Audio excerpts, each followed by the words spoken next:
Olá, está começando o programa Niso Comunidade. Hoje estamos recebendo o jornalista e repórter fotográfico Taylor Soares. Ele que desde 2011 faz várias viagens pelo mundo e obviamente registra tudo isso. Vamos bater um papo, conhecer mais sobre esse profissional. Está no ar o Niso Comunidade.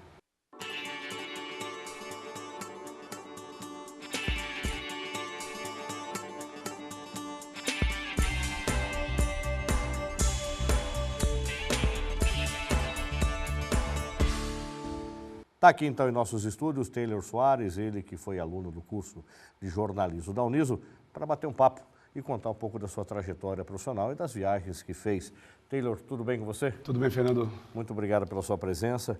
Como de praxe no nosso programa, a gente quer conhecer um pouco mais o nosso entrevistado. Quando é que surgiu o jornalismo na sua vida? Quando eu comecei a fotografar, isso lá para 95, 96 mais ou menos, aquela coisa... E quando é que surgiu então a fotografia? A fotografia ela surgiu porque eu tinha um tio, hoje já falecido, que era fotógrafo. Mas ele era fotógrafo bem amador, ele até fazia casamento, aquelas coisas lá atrás, e para amigos e tudo mais e tal. E aí eu conheci a fotografia com ele, através dele. Ele parou de fotografar, inclusive ele me deu várias coisas um pouco antes de morrer.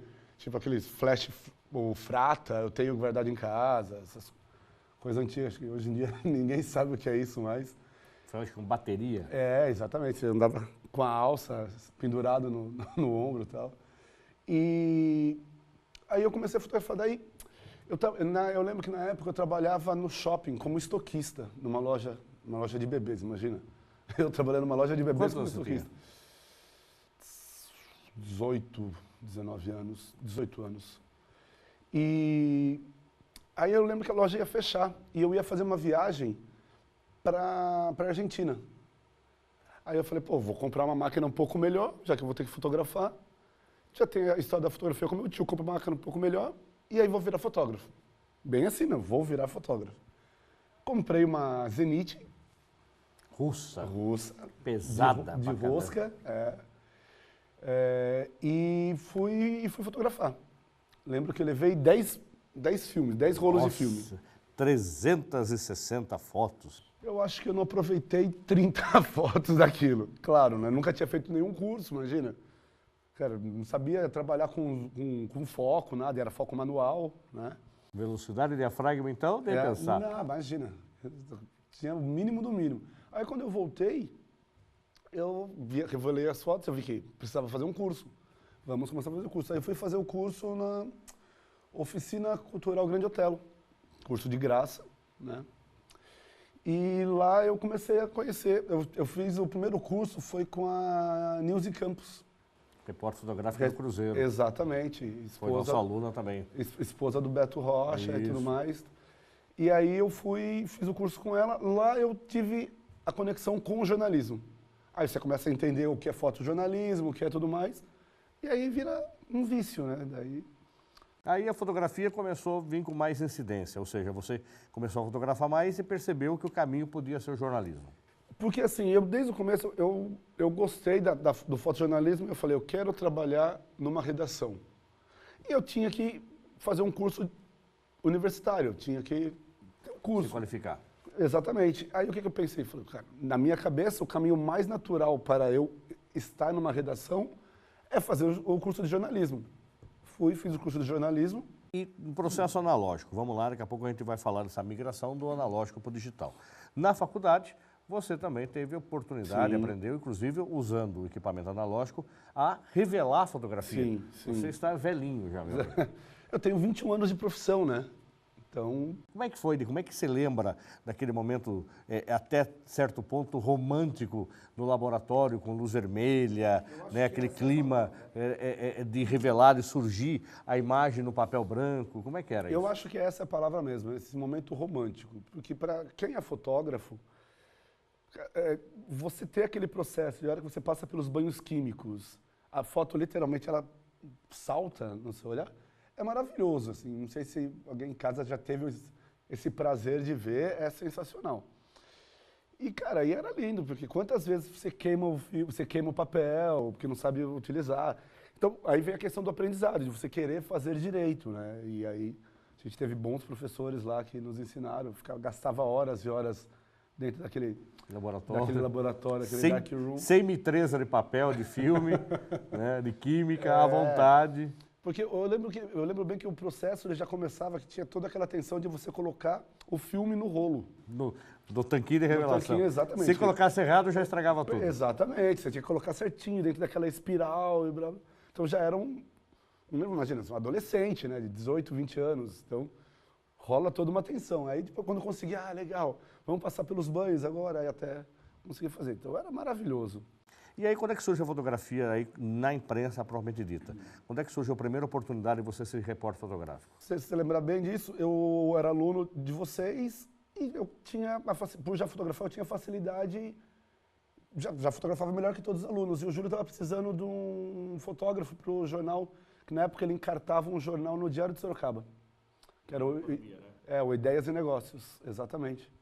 E aí eu fui trabalhar, ele precisava de alguém, me contratou para fotografar, foi lá que eu comecei a trabalhar com fotojornalismo e a trabalhar numa redação de fato. Aí depois do Ideias e Negócios eu fui para o Diário de Sorocaba. Do Diário de Sorocaba eu comecei a fazer freelas para o Cruzeiro do Sul. Do Cruzeiro do Sul surgiu o extinto Bom Dia, que foi onde eu fiquei mais tempo, né, no Bom Dia. E aí depois do Bom Dia eu fui para o Ipanema. E hoje você, de repente, está fazendo só freela, vive hoje de freelance. Você não tem um trabalho fixo com uma agência, com uma redação? Não tenho. Infelizmente eu não tenho, até porque o mercado está mudando, né? Você sabe bem disso, o mercado tá passando por mudanças e aí eu acho que o processo natural vai ser mesmo você trabalhar com freelas ou de repente numa agência. Mas aí você está em casa, você só recebe a pauta no seu celular e aí você vai fazer a pauta. Mas você acabou navegando por outras áreas também. Você virou DJ, tá? Você virou vídeo repórter, tá? E como é que foi essas experiências com outras mídias? Tudo foi por causa de um trabalho que eu fazia logo depois desse período do Diário de Sorocaba, do Ideias e Negócios. Eu comecei a fazer foto na noite. Foto de balada mesmo, né? Eu sou um dos primeiros a fazer foto de balada aqui em Sorocaba. E uma coisa foi levando a outra. A foto de balada me levou a viajar o estado e o Brasil fotografando festas. As fotos de festas me levaram a fazer coluna social aqui em Sorocaba. O colunismo social, as fotos de coluna social me levou a ser colunista social e o colunismo social me levou a ser apresentador de TV. Foi um processo mesmo, assim. Porque eu sempre aproveitei muito bem as minhas oportunidades, assim. Eu sempre gostei de aproveitar isso. Então, de repente, você me conhece na noite e eu estou fotografando, eu estou conversando, você conhece todo mundo, você não quer fazer a tua coisa? Faço. Vamos fazer. E isso foi um processo natural. Você une isso também a ter poucas pessoas que se disponham a fazer o diferente, né? Geralmente as pessoas têm medo de fazer o diferente. Você se considera multimídia, Taylor? Eu acho que eu sou. Eu lembro que a primeira vez que eu ouvi alguém me chamando de multimídia foi o Thiago Cordeiro, da rádio. E eu parei para pensar na hora, me assustou um pouco, mas eu acho que eu sou, porque eu trabalho várias plataformas, né? Daí eu poderia estudar um pouco mais, porque às vezes a correria do dia a dia não deixa a gente estudar, ser mais multimídia. Porque hoje em dia, por exemplo, para você ser um multimídia mesmo, você tem que estar no YouTube, né? Eu ainda não estou no YouTube. Porque faltou oportunidade ou porque ainda você não está disposto a se colocar no YouTube? Eu acho que o disposto eu já estou. Depois dessa minha última viagem, eu compreendi que é um processo natural e quem não estiver lá não vai estar em lugar nenhum hoje em dia. Então, na verdade, eu acho que agora, pelo menos na minha cabeça, eu vou começar a trabalhar esse processo para migrar para o YouTube. Você virou também aí disc jockey, tá? Como é que foi isso? Então, essa brincadeira, na verdade... Foi uma brincadeira É uma só? brincadeira, não. Isso é uma brincadeira mesmo, porque eu sou muito amigo de grandes DJs. Por causa das festas, eu virei amigo dos DJs. Hoje, os meus melhores amigos são DJs, ou produtores de música eletrônica, de modo geral. E eu estava sempre com eles. Eu fotografando, eles tocando, então eu estava sempre junto. E aí eu tenho esse visual, no mínimo, excêntrico. Exótico. Exótico, exato. Daí destaca um pouco, né? E aí as pessoas vão Aquela brincadeira, pô, vamos lá brincar, você tá sempre tocando, nunca ninguém colocou você pra tocar? Não, porque eu também nunca quis. Não, mas hoje você vai brincar, daí vai lá, solta uma música ou outra, mas não é profissão. Não foi profissão isso aí. Não. E o Rastafari, quando é que entra na sua vida? O visual exótico. Então, ele entra nesse período que eu estava viajando no Brasil fotografando. Porque eu fui durante... Fotografando festas? Eu fui durante 13 anos, 14 anos, eu fui um fotógrafo exclusivo da Rave Experience. A galera mais jovem que gosta de música e gosta de festa vai saber bem, porque é o maior festival de música eletrônica no Brasil hoje. E eu era fotógrafo deles, fotografava tudo em filme, uma festa inteira, trabalhava 18, 20 horas numa festa, fotografando filme. E aquela coisa, cara, você tem que se destacar, aquela coisa, precisa destacar. E para quem não me conhece de sem dreads, são poucos que lembram de sem dread, meu cabelo é crespo, quase pichain. Então ele fica grande, ele fica uma coisa muito estranha. E aí eu queria mudar, queria fazer alguma coisa. Daí na minha cabeça eu falei, vou fazer o dread que vai me dar menos trabalho. É um ledo engano, porque dá muito mais trabalho ter dread. Mas eu gostei do visual. E hoje em dia acho que... Você está há quanto tempo já com esse cabelo? 16 anos. Vai fazer 16 anos, agora em novembro. E aí, para tratar isso, deve ser uma pergunta que muita gente pergunta assim, lavar, para dormir com as tranças, soltar, como é o trabalho que você falou assim, que achou que não dava trabalho e dá muito mais? Dá muito trabalho, porque assim, ele está curto hoje, né? Eu cortei para ir fazer essa última viagem, porque ele estava abaixo da minha cintura, então ele estava muito grande, então realmente era complicado de dormir e tudo mais. Então, para dormir, eu faço um coque. As mulheres que têm cabelo comprido em casa vão se identificar. Só que o meu cabelo é grosso, né? Porque cada trança, imagina. E aí realmente é complicado, mas aí você vai acostumando, você acaba dormindo. Para lavar, eu só lavo no salão de cabeleireiro, né? Tem lá, aliás, um abraço pro Willi, tô precisando fazer uma visita lá para ele. E eu só lavo lá, porque eu preciso secar. Se ficar com ele molhado, vai ficar ele fica com cheiro de cachorro molhado. Então não dá. E aí, consequentemente, shampoo de qualidade. Exato.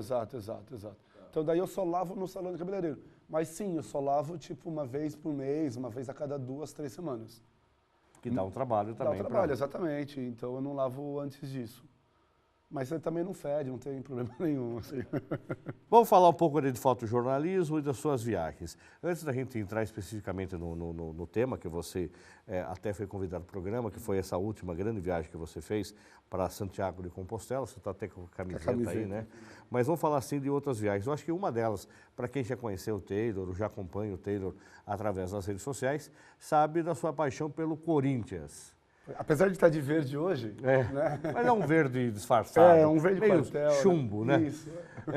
Quando é que, de repente, essa paixão pelo Corinthians chegou à loucura de sair de Sorocaba para ir para o Japão torcer para o Corinthians? E mais um detalhe, perdeu o ingresso numa noite anterior ao final do campeonato. E aí, essa foi difícil. Mas como é que foi, de repente? Qual é o custo de uma viagem dessa? A paixão vale isso? Vale, com certeza vale. A paixão vale qualquer coisa. Isso eu não tenho dúvida alguma.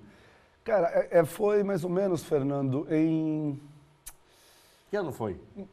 Eu fui em 2012. Mas a paixão, ela florou mesmo de fato quando o Corinthians caiu para a segunda divisão. Em 2008. Porque aí eu comecei a... Você sempre foi torcedor do Corinthians? Sempre. Quem quer vem de família ou não? Cara, o meu pai era botafoguense. Mas eu lembro, eu tenho fotos minhas bebês em casa com 3 anos de idade já com o uniforme do Corinthians. Tá, então... Entendeu? Assim, eu sou corintiano e pronto, não tem o que fazer. E aí, em 2008, eu conheci alguns amigos aqui de Sorocaba, que eles vão em todos os jogos. E eles são literalmente viciados, que eles, pra você ter uma ideia, eles lembram do nome do árbitro do jogo de 10 anos atrás, do árbitro. Entendeu? Assim, eles sabem muita coisa mesmo. Eu não sou a esse ponto, até porque a minha memória não me permite. Mas aí eu comecei em todos os jogos.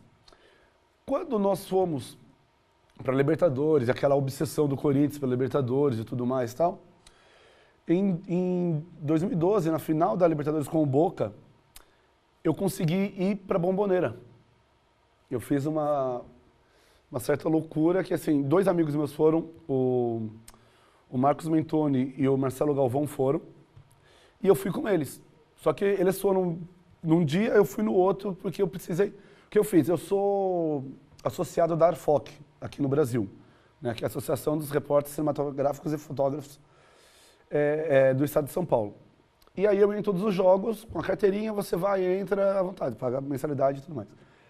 Aí quando eu vi que o ingresso para La Bombonera tinha esgotado, que assim, final da Libertadores, invicto, todo corintiano do Brasil queria ir. Eu mandei um e-mail para a ARFOC, aqui perguntando, olha, preciso ir no jogo no La Bombonera, eu tenho pauta lá, o que eu faço? Eu recebi um e-mail falando, ó, manda um e-mail para a Associação Argentina de Imprensa, eles são nossos parceiros, você vai entrar no jogo. Falei, perfeito, mandei um e-mail, eles me responderam, dizendo que eles precisavam da cópia do meu documento e uma carta do jornal que eu trabalhava. Na época eu já trabalhava no Ipanema, só que o Ipanema não tinha uma redação vibrante, né? Tinha aquela coisa mais regional, tal. Aí o que eu fiz? Sou muito amigo do Deda, mandei um e-mail pro Deda, falei, na época era um SMS ainda, mandei uma mensagem pro Deda e falei, patrão. O Deda estava no Cruzeiro. Não, o Deda estava no Bom Dia ainda. Ah, no Bom Dia. No Bom Dia ainda, que eu tinha recém saído do Bom Dia, né? E aí eu falei, patrão, ele palmeirense fanático também, e são bentistas, né? Ele falou, cara, preciso de uma carta assim, assim, assada. Ele, pra quê? Eu falei, eu vou ver o jogo. Ele, puta, sucesso, é claro, vem aqui que eu te dou já. Aí eu fui, peguei a carta. No que eu peguei a carta, aí eu fui comprar a passagem para ir pro jogo. Aí, óbvio, paguei caro pra caramba a passagem, enfim, mas consegui. De avião. De avião. Eu peguei o último voo capaz de chegar a tempo de assistir o jogo. Eu lembro que só foi tempo de eu chegar no hostel, deixar minha mochila no hostel, botar o colete, botar o bomber e pegar um táxi e ir. Aí cheguei lá, cara, tudo parado. Para quem já foi no La Bombonera por perto, eles fizeram o primeiro cordão de isolamento, sei lá, 2 quilômetros do La Bombonera, longe pra caramba. Aí o táxi parou, o policial não queria deixar. Ele falou, não, mas eu tô com o cara do Brasil. O policial olhou na minha cara e falou, e? Azar dele. Mas foi bem isso mesmo, ele falou, azar dele, não, tem que descer aqui. Aí o motorista falou, tá, mas ele é jornalista. Aí o policial olhou pra mim e falou, você é jornalista mesmo? Eu falei, sou. Ele, prova. Vê sim, seco, prova. Eu peguei e tirei a carta, que eu estava com uma carta da Associação Argentina. Mostrei pra eles. Aí ele falou ali, ah, tudo bem, você pode passar. E deixou o cara passar.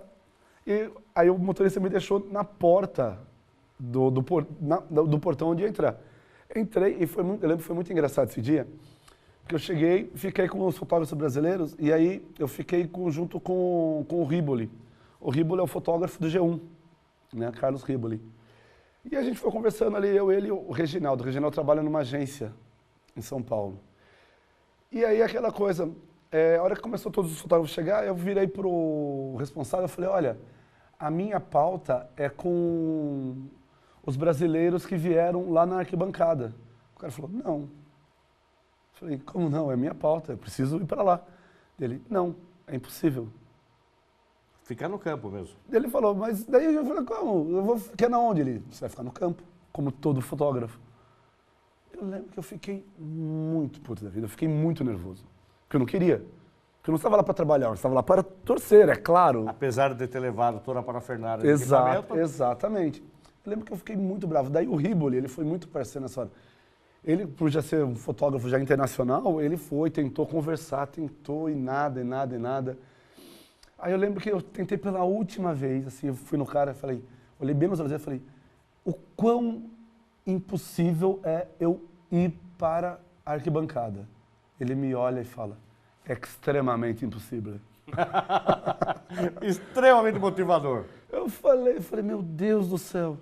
Aí eu lembro que o Reginaldo bateu no meu ombro e falou, vamos pegar nosso lugar no campo lá então, vai. Desencana. Aí eu peguei, a gente pegou um banquinho, entramos no campo. Entramos do La Bombonera, pra quem gosta de futebol. Eu, bravo que eu tava. Sentei, eu lembro que eu sentei assim, sentou eu, o Riboli, o Reginaldo e os fotógrafos brasileiros do meu lado direito. Do meu lado esquerdo, imediatamente já estavam os fotógrafos argentinos. E aí começa o jogo vai, jogo vem, jogo vai, jogo vem, e eu lá embaixo. Fotografando, obviamente. Fotografando, mas assim, tava todo mundo já com seus laptops. Eu não levei laptop. Eu só levei a máquina para fazer coisa pra mim e tudo mais. Porque na época eu tava produzindo material com os torcedores brasileiros, daqui de Sorocaba, que vão aos estádios. Então eu falei, vou levar a máquina porque eu vou fazer isso e tal. Cheguei lá, eu fiquei atrás do gol do Dida, né, da onde o Romarinho fez o gol. O Dida não, meu Deus do céu. Não, foi o Cássio, Dida, pelo amor de Deus, o Dida foi outro. Eu fiquei atrás do gol do Corinthians, onde o Romarinho fez o gol. E eu lembro que eu estava na hora do gol, aí eu já tinha relaxado, daí eu visualizei, falei, cara, tem 3 mil corintianos no estádio, muitos na torcida do Boca. Eu sou o único torcedor que sou dentro do campo do La Bombonera. Aí, na hora que você realiza o que está acontecendo, você fala, sou um privilegiado, ok. Aí comecei a fotografar mais à vontade e a curtir o momento. Eu lembro que na hora do gol, eu estava com o quadro todo cheio no gol. Só que a hora que o Sheik passou a bola pro Romarinho, o que o torcedor fez? Você baixou a máquina. Ah, claro! É óbvio que eu abaixei a máquina. Eu abaixei a máquina, eu lembro que tinha um banco do meu lado, eu grudava o banco, falava, desgraçado, vai desgraça. E eu batia o banco no chão. Só que eu não podia berrar porque tinha jornalistas argentinos do meu lado. Eu lembro que a hora que saiu o gol, caramba, gol. Aí deu 3 segundos, nem isso. Eu falei, caramba, eu preciso fazer foto.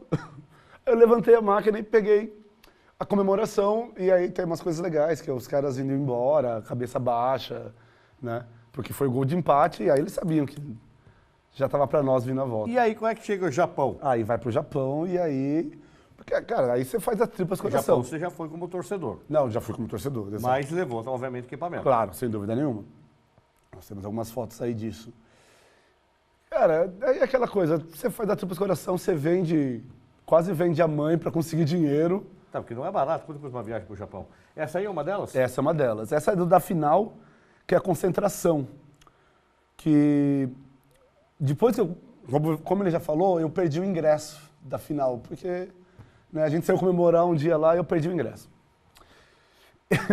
E aí, só que no dia do primeiro jogo, eu conheci um brasileiro que mora na Austrália, ele estava com um par de ingressos sobrando, um para cada jogo. E quando eu perdi, um amigo meu, que era amigo, enfim, aquelas coisas que todo mundo se conhece, o amigo falou, meu, vou mandar mensagem pro cara, ver se ele tem. E o cara falou, tenho o ingresso. Só que eu só fui relaxar a hora que eu peguei o ingresso na mão. Eu cheguei lá no estádio por volta do meio-dia, eu fui pegar o ingresso, se não me engano, 7h30 da noite. Eu estava muito tenso. A hora que eu peguei o ingresso, a gente foi para essa concentração, que aqui seria a FanFest, né, que você vê as barracas lá, que é o espaço onde a FIFA faz o oba-oba. E aí, aí você vê a quantidade de corintiano que estava lá torcendo e vibrando. Daí eu fiz essa foto justamente para... Tem ideia de quanto custou uma viagem dessa? Na época, Na época foi mais ou menos R$9.000. Tá, para ficar quantos dias? Eu fiquei bastante. Porque por causa dessa minha coisa de querer viajar, gostar de viajar, eu fiquei 12 dias no Japão. Eu fiquei em Kyoto e depois eu fui para Tóquio para acompanhar os jogos. Para quem está acompanhando a gente, você falou de hostel. É uma alternativa barata e que é legal? É, sem dúvida nenhuma. Assim, é muito legal para quem é comunicativo e quem gosta de conhecer pessoas. Porque o quarto normalmente é coletivo. Normalmente é coletivo. Normalmente é coletivo. Eu fiquei em Toyota, eu fiquei num quarto, porque já estava cheio, estava lotado, eu não consegui pegar um quarto coletivo. Aí eu peguei um quarto separado, só para mim. Né, que era um hostel bem legal, que era um hostel temático, tipo Japão medieval. Para você entrar, eles te dão um kimono, você só pode ficar andando lá de kimono, tal, é bem legal. Aí você acaba pagando mais caro, porque você opta por ficar sozinho. O legal do albergue é você ficar em quartos coletivos para você conversar com todo mundo, conhecer tudo mais e tal. Hoje em dia, já existe uma forma de hospedagem muito mais barata, que se chama Couchsurf. Couchsurf nada mais é do que, eu tenho uma casa, eu quero receber pessoas, então eu não cobro por isso. Você vai lá, se cadastra, você quer receber as pessoas. Eu quero me hospedar, eu falo, eu quero ir para Sorocaba, me hospedar em Sorocaba. Eu mando um e-mail, falo, olha, eu sou de tal lugar, eu quero visitar a sua cidade e tal. Você pode me receber durante tantos dias? Sim ou não? Né? Isso já está acontecendo muito na Europa. Hoje em dia, só que você não ganha por isso, né? Na verdade, você troca experiências. Para quem quer melhorar o inglês, quer melhorar uma língua, você recebe um cara de fora.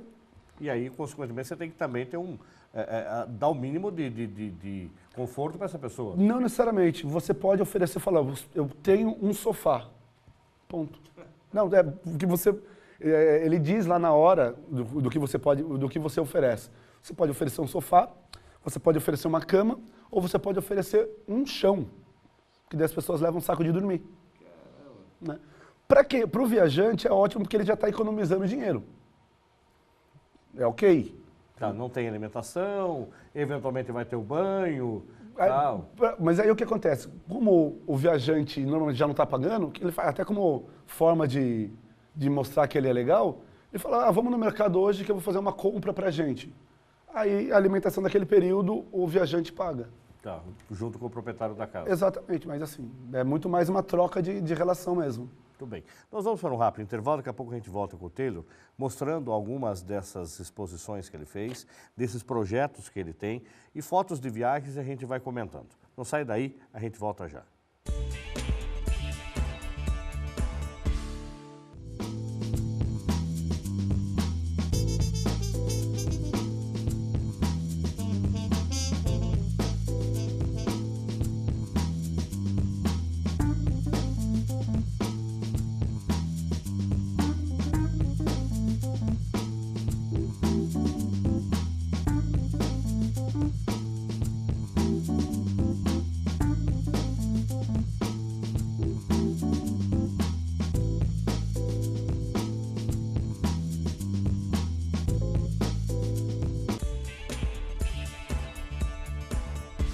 Estamos de volta com o Niso Comunidade, recebendo o repórter fotográfico, o jornalista Taylor Soares, ex-aluno do curso de jornalismo da Uniso. Taylor, nós contamos um pouco de história, mas acho que uma delas que chama muita atenção de quem está nos acompanhando, com certeza, é a sua ida até o Japão para acompanhar o final do jogo lá da Libertadores com o Corinthians. Porém, não satisfeito em só ser torcedor, você como repórter fotográfico falou não poder perder a oportunidade. Vamos ver algumas fotos do jogo mesmo que você fez naquele momento que você estava lá. O que é essa? Essa é a final. Quando eu perdi, você pode ver que eu estou bem perto dos torcedores do Chelsea, né? A primeira foto é do primeiro jogo em Yokohama.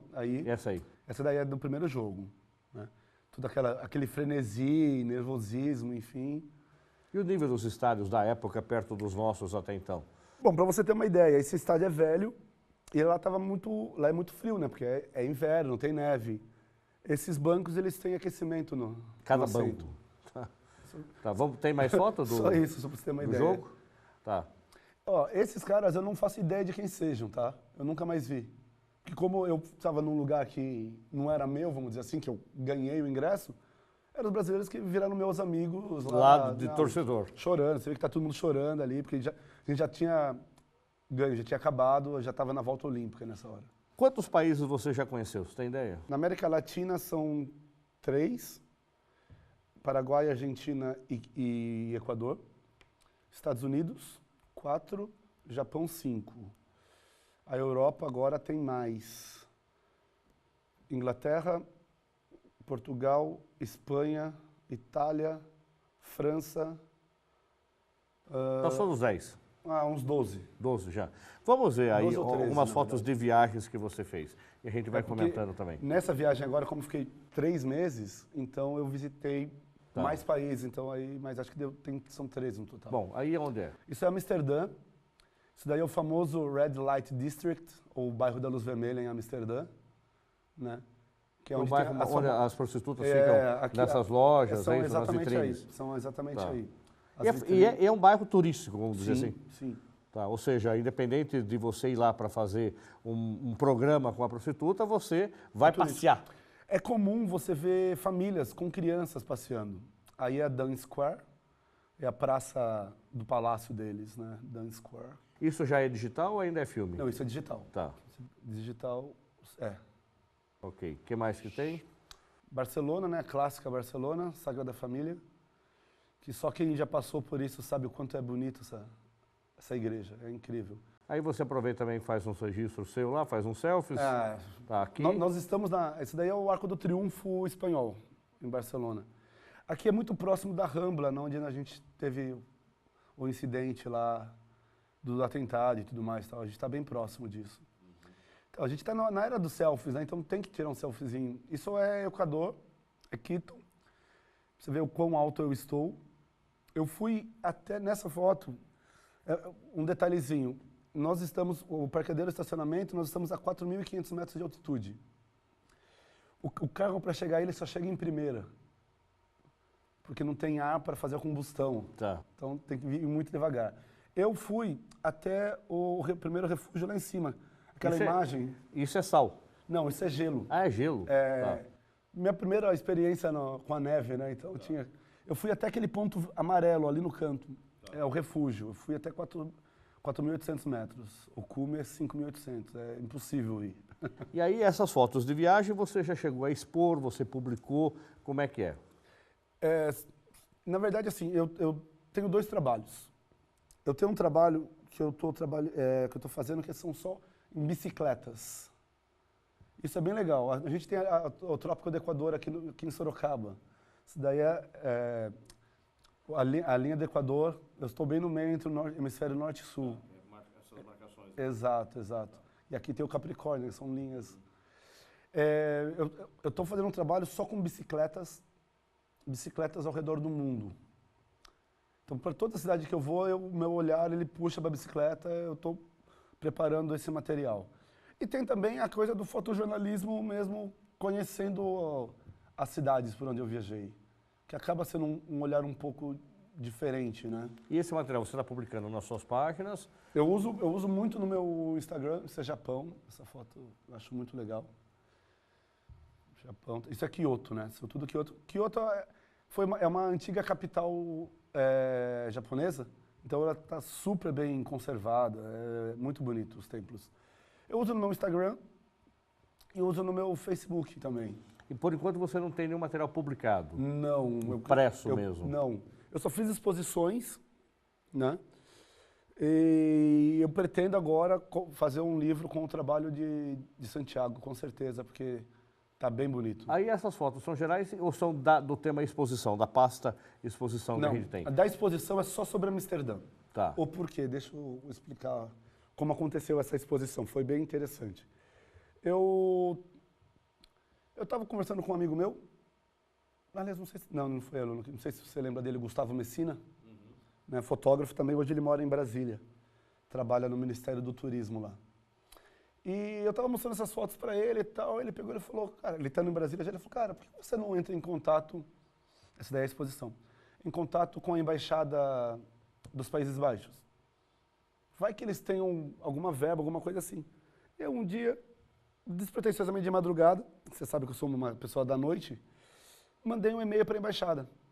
Mandei um e-mail para Brasília e para São Paulo. Eles me responderam, né? E aí eu comecei a trocar e-mail com os caras e eu perguntei, literalmente eu perguntei, essa foto começou tudo. A partir dessa foto, aqui é filme, essa foto é filme. Eu comecei a olhar para a bicicleta. Eu comecei... Aí mandou para Amsterdã. Aí conversando com eles aqui e tal, eu falei, olha, quero saber se vocês não têm uma verba para apoiar um fotógrafo brasileiro que quer mostrar Amsterdã para as pessoas aqui. Né? Aí o cara, deixa eu ver suas fotos. Daí eu mandei algumas coisas para ele, o cara adorou. Só que aí ele falou, ó, eu não tenho a verba para você agora, para o que você quer. Mas o Convention Visit Bureau de Sorocaba entrou em contato com a gente e eles vão fazer uma semana de Amsterdã aí na sua cidade. Se você quiser, eu coloco você em contato e você faz a exposição com eles. Eu falei, ótimo, maravilha. E eles deram esse contato. Acabou rolando a semana, acabou rolando tudo, só que não rolou a exposição. Deu um probleminha lá, a gente acabou não fazendo. Só que aí a exposição estava pronta, era só imprimir e fazer. E eu fiquei com esse negócio na cabeça. E aí, nesse ano, em fevereiro, eu resolvi, eu mesmo banquei, como todo bom artista brasileiro, né? Faça você mesmo. Eu banquei e eu fiz lá no Complexo Mofo, que é um espaço muito legal que tem aqui em Sorocaba. Aí eu banquei a exposição e foi muito legal. Eu fiquei muito feliz que eu consegui vender quase 20 imagens. Que tamanho você fez as fotos? Eu fiz em 60 por 40. Quanto sai uma foto, por exemplo, dessa? Eu vendi a R$300 a cópia. Tá, e aí fica inédito, você não pode vender mais essa cópia ou você pode? Pode, porque eu fiz seriada. Tá. Né? Aliás, isso foi uma coisa que eu pesquisei bastante enquanto estava na Europa agora. Né? Então, por série você pode... Tudo bem, você limita uma série, mas... Tá. Para você ter uma ideia... Não é inédito, então? Não é inédito, não é inédito. Né? Então, até por isso que fica barateio. Se você quiser exclusividade, aí você tem que... Pagar pela exclusividade. Claro, exatamente. E aí foi muito legal. Então, tudo isso que a gente está vendo é Amsterdã? É Amsterdã, tudo Amsterdã. Isso, tudo Amsterdã. Que para mim é uma cidade maravilhosa, assim, como um contexto, assim. Ela... É engraçado que eu lembro do cheiro dos canais. Eu lembro... É uma cidade que... Você também ficou em hostel aqui? Sempre. Para Amsterdã eu fui 2 vezes. Então, uma eu fiquei em hostel e uma, como eu fui com uma ex-namorada, eu fiquei em hotel. Inclusive, esse é o hotel que a gente ficou. E aí, como é que você faz para comer? Qual é o custo de uma viagem dessa? Não é só com a passagem, é alimentação. Não, é. Tá. Existe um estudo das agências de turismo que, assim, um turista médio, ele gasta por dia 75 dinheiros.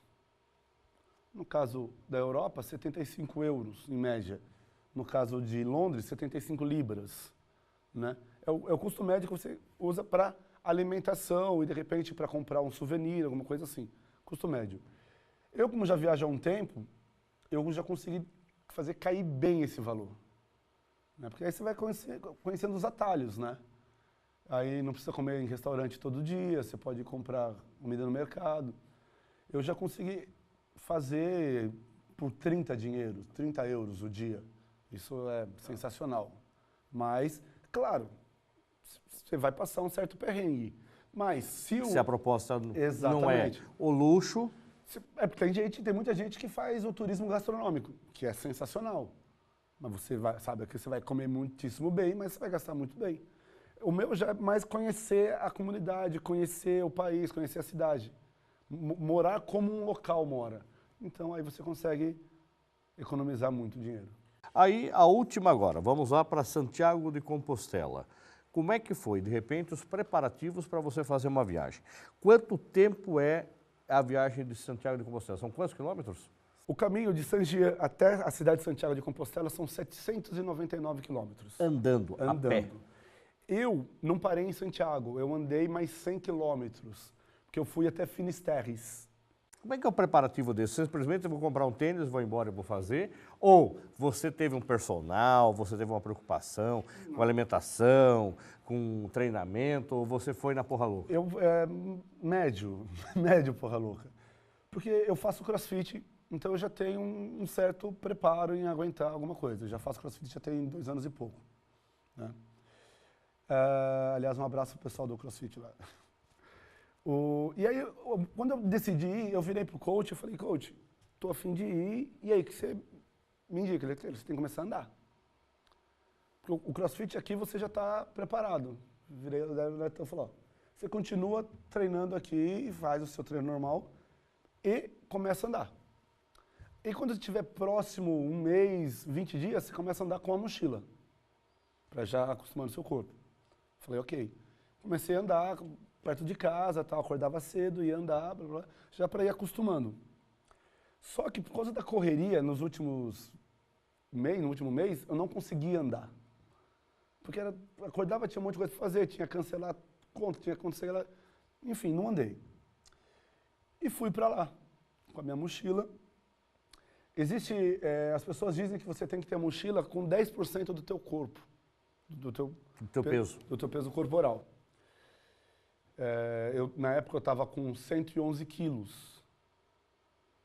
Não, sim, 105 quilos. A minha mochila estava pesando 11,5 quilos, ou seja, estava mais do que deveria. Mas porque tinha máquina fotográfica, tinha um computador, são coisas teoricamente desnecessárias, mas que para mim era necessário. Então ela estava pesada. Então, cara, assim, eu vou te falar que não tem preparo físico que te prepare para o caminho. Quanto tempo para fazer esse percurso? Eu fiz em 34 dias, mas como eu te falei, depois de Santiago eu andei mais 3 dias. Você chegou lá, não conhecia ninguém, tinha uma ideia do que era, você fez um estudo antes, aonde que você foi buscar informações antes, enfim? No Brasil existe a Associação dos Amigos e Peregrinos do Caminho de Santiago, né? E ela é uma associação que ela te dá um apoio sensacional. Ela te dá todas as informações possíveis que você precise. Inclusive tem parceria com a Associação do Caminho Espanhol. Só que, cara, então você sabe onde você chega, você sabe para onde você tem que ir, até o primeiro dia, né? Mas até lá é cansativo, porque você não tem ideia do que te espera. O que tem, por exemplo, no caminho, você para se alimentar, para dormir, como é que faz? Você tem algumas coisas que você pode fazer.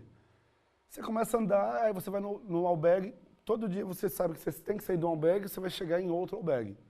Você meio que você fala, hoje eu quero andar 10 quilômetros, hoje eu quero andar 50 quilômetros, e aí você vai para lá, e aí você fala assim, eles te dão um papel com o nome de todos os albergues que você vai encontrar pelo caminho, né?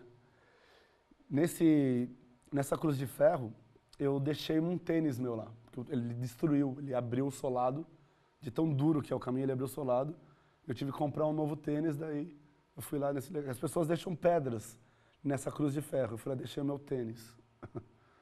Isso que cidade que é?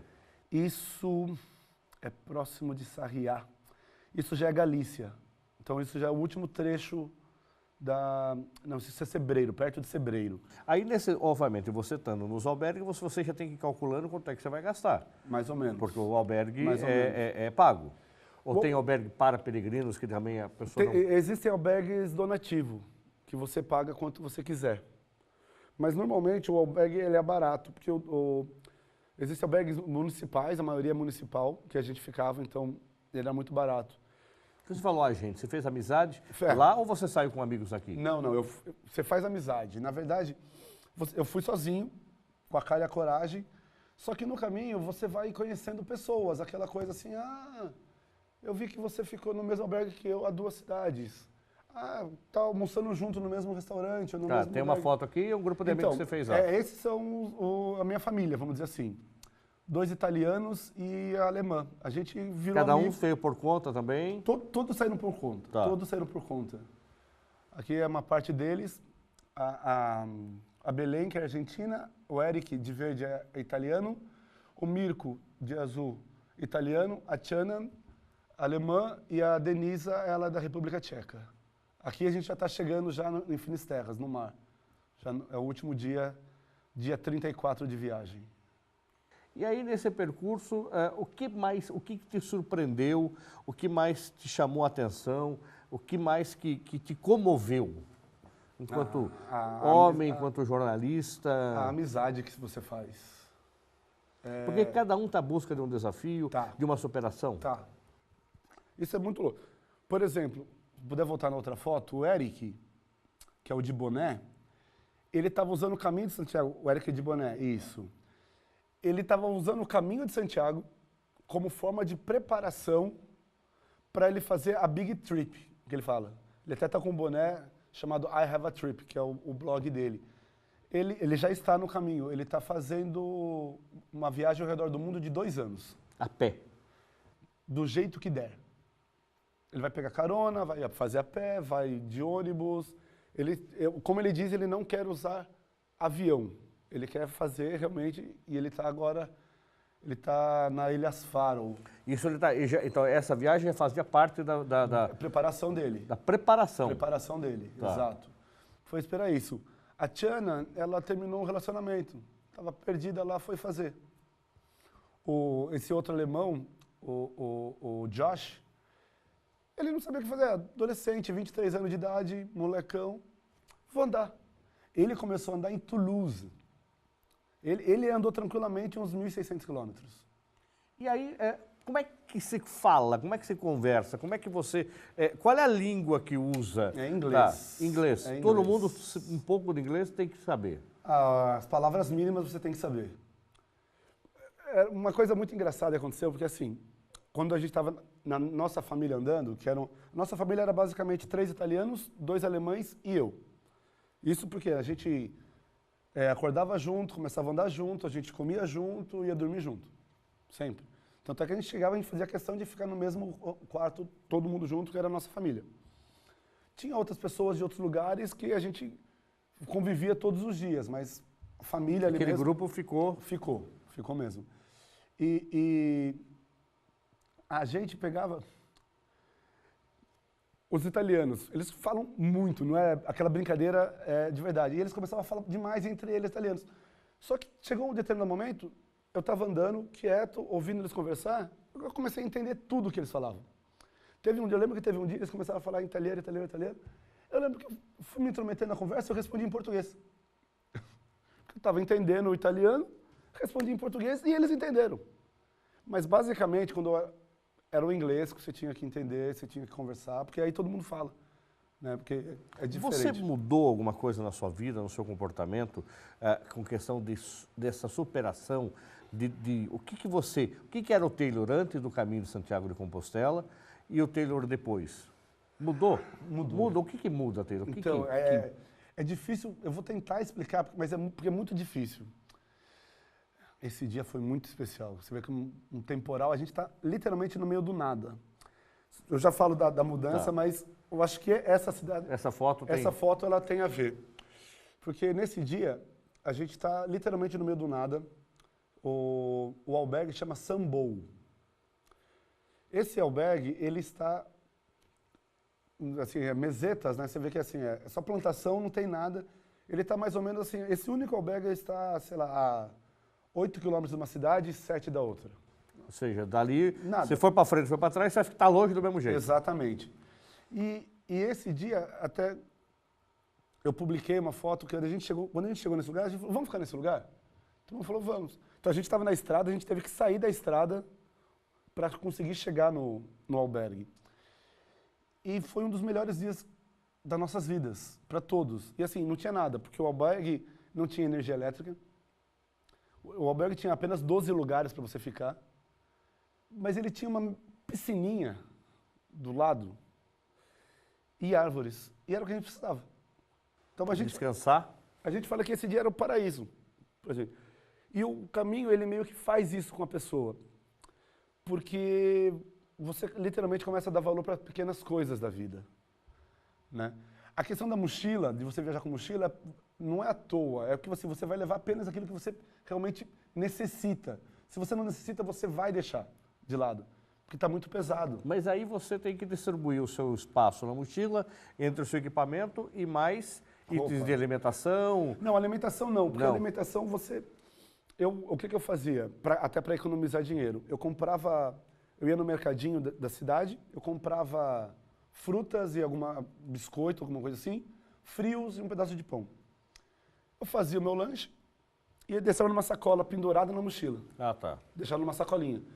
Então, assim, falando em valores, eu gastava 3 euros, eu tinha alimentação para café da manhã, almoço e talvez o café da tarde. O jantar que você ia fazer no albergue depois. Exatamente, que daí era uma alimentação bem feita e tudo mais e tal. R$3 era muito barato. Para você ter uma ideia, uma janta eu gastava 10 euros, uma janta. Entendeu? Então, eu gastava 3 para fazer 3 alimentações. Então, eu economizava muito dinheiro nesse sentido. Agora, esse material todo vai virar o quê? Aqui você está na frente de uma loja de fotografia? Pois é. Mas é uma loja de souvenir, na verdade, né? Tá. Eu estou em Lyon, uma cidade bem legal, Lyon, bem legal. Aí é Paris. Não, É França. França é Lyon. Aí Lyon. é Lyon. Tá. Né? É uma cidade medieval também, super legal, que faz parte do caminho. E esse material, então? Eu quero fazer uma exposição fotográfica sobre o Caminho de Santiago. E aí eu pretendo fazer um livro também sobre o caminho, um livro fotográfico, né? Ainda não sei se eu vou ter textos nele ou não, ou de repente uma legenda um pouco maior. Isso até com o objetivo, de repente, para financiar uma próxima viagem? Com certeza absoluta. Qual vai ser a próxima? Boa pergunta. Vai depender da grana. Aliás, se tiver alguma agência que quiser me patrocinar, estou aqui para isso, porque ou é América Latina, Bolívia e Peru, ou de repente a Ásia. A Ásia é um lugar ainda que o leste asiático ali é bem legal e eu não conheço, né? E todo mundo fala que é muito legal. Conheci várias pessoas que fizeram. Porque isso é uma característica das pessoas que fazem o caminho. Você se torna um viajante. Você se torna um curioso pela cultura diferente da sua. Você mais do que nunca hoje tem certeza que você desapegou das coisas, vamos dizer, materiais? Ah, eu acho que sim. Ainda não desapeguei o tanto quanto eu gostaria, porque a gente vive numa sociedade de consumo, né? E é difícil desapegar. Mas eu estou mais tranquilo. Sem dúvida nenhuma, eu estou mais tranquilo. Vou dar um exemplo. Para fazer essa viagem, eu vendi a minha moto, né? Voltei, tem quase um mês e eu não estou com a menor pressa de comprar minha moto. Estou andando de Uber, graças a Deus tem Uber por aí, que é bem mais barato que táxi. Eu estou indo treinar de Uber, mas eu estou voltando a pé. Acabo o treino no CrossFit, eu volto a pé para casa. Fazendo caminhada, entendeu? Você começa a prestar atenção em outras coisas, até porque é legal que você acaba vendo a sua cidade. Você acaba prestando atenção na sua cidade. Coisa que de carro, na correria, você acaba não prestando atenção. Né? Qual é a lição que você tirou disso tudo, quantos anos você tem hoje? Tenho 41. Tá, dos seus 41 anos, quando você pegou a primeira máquina Zenit, tá, russa, foi para a Argentina e agora com mais de 12 viagens internacionais. Qual é a lição disso tudo? Tem muita coisa para ver por aí ainda. Ainda tem? Ainda tem muita coisa para ver. Sem dúvida nenhuma, essa é a maior... Essa vai ser a próxima pauta? Eu sei que sempre tem uma próxima pauta? Mas sempre vai ter, né? Sempre vai ter, sem dúvida nenhuma. Você não realizou a pauta dos seus sonhos ainda, então? Fernando, é complicado, porque assim, hoje, sem dúvida nenhuma, o Caminho de Santiago é meu maior... Era uma pauta que você queria cumprir? Era muito, porque eu tenho vontade de fazer o Caminho de Santiago já... Eu tinha vontade há 14 anos, mais ou menos, entendeu? Então, você vê, há muito tempo. Desde que eu ganhei um livro de uma ex-namorada minha. Ela me deu um livro de um holandês que já tinha, quando ele escreveu o livro, já tinha feito 9 vezes o Caminho de Santiago, né? E aí ele conta várias pormenores e tal, e quando eu li aquilo eu fiquei encantado. Desde aquele momento eu falei, preciso fazer esse caminho. Consegui fazer 14 anos depois. Isso também é importante de falar, o caminho te ensina isso. Você não vai antes da hora, você só vai no momento certo. Isso é muito louco mesmo, isso assim, cara. E no caminho você tem a plena consciência que você está lá no momento certo. Taylor, quem quiser ver as suas fotos, quiser entrar em contato com você, de repente para bater um papo, convidar você para ser um consultor de uma viagem, como você falou, o maior prazer do está mundo. Inclusive pedindo apoio aí de agências de turismo, de financiadores das próximas viagens, financiadores do próprio livro. Exato. Tá? Como é que faz para falar com você? Cara, vocês podem me encontrar pelo Facebook, que é Taylor Soares. O Taylor seu é com T-E-Y-L-O-R. Taylor Soares no Isso. Facebook. Tem lá também a página, tem o meu perfil pessoal e tem também a minha página de trabalho, tem lá com algumas imagens de viagem, outras coisas que a gente não deve de mostrar aqui, tá lá. E também meu Instagram, que também é Taylor Soares. Seu telefone, qual que é, Taylor? O WhatsApp é 98131-3160. Vamos repetir? 98131-3160. Só um detalhe, se alguém tentar me ligar, não vai conseguir. Porque eu bloqueei meu telefone, o meu chip para ir viajar. Eu não consegui voltar ainda a arrumar ele. Então, mas o WhatsApp funciona, então me manda o WhatsApp e a gente vai conversando por ali. Tá certo. Taylor, muito obrigado pela sua presença. Obrigado a você. E a gente fica na expectativa da próxima pauta para trazer você aqui para a gente mostrar suas fotos. Faço questão de Maravilhosas, avisar. por sinal. Muito, Combinado? muito obrigado. E assim também que você for anunciar onde vai ser a exposição, Claro. avisa que a gente põe também a divulgação na nossa página lá no Facebook. Maior prazer do mundo. Muito obrigado. Lembrando então que o programa News Comunidade você pode falar com nossa produção também pelo Facebook. É só acessar lá, Facebook ou News Comunidade. Curta lá. E se você quiser rever esse e outros programas, é só acessar também nosso canal no YouTube, que é TV Uniso. Até o próximo programa. Até lá!